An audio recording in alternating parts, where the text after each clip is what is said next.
روش تعویض LED سوخته چراغ خطر دناپلاس رو میخوام بهتون یاد بدم که خیلی راحته. خب چراغ خطر که پشت ماشین باز میکنید میارید. خب قبلا من خودم این برش رو انجام دادم.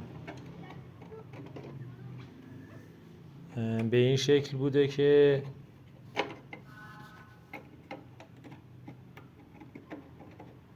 شما با یه دونه چاقو اره‌ای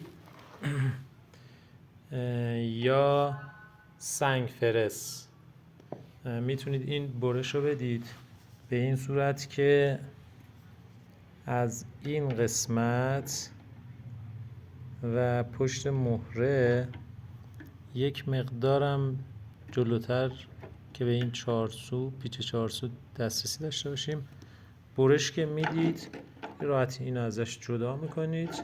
اینجا هم که یه سوکت داره از خود این LED که در بردیم، حالا بهتون توضیح میدم بمونه کنار.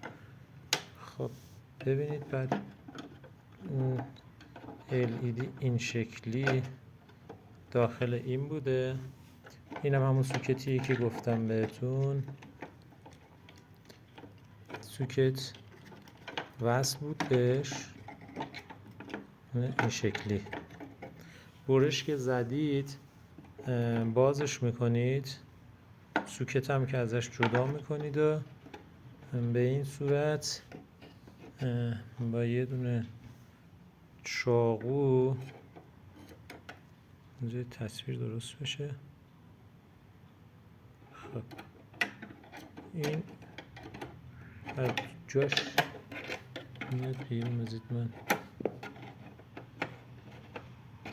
خب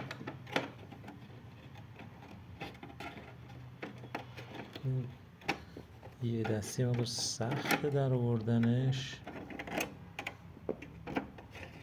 خب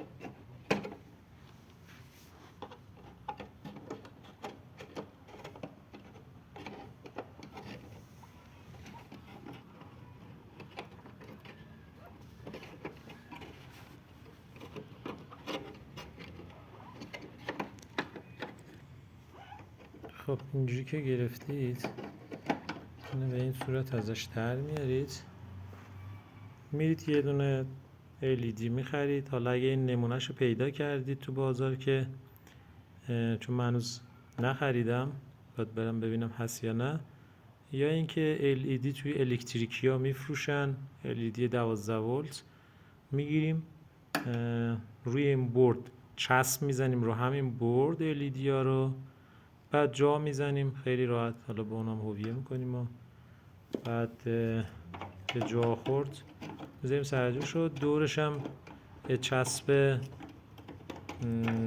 سیلیکون یا همون آکواریوم میزنیم که گرد و غبار داخلش نره.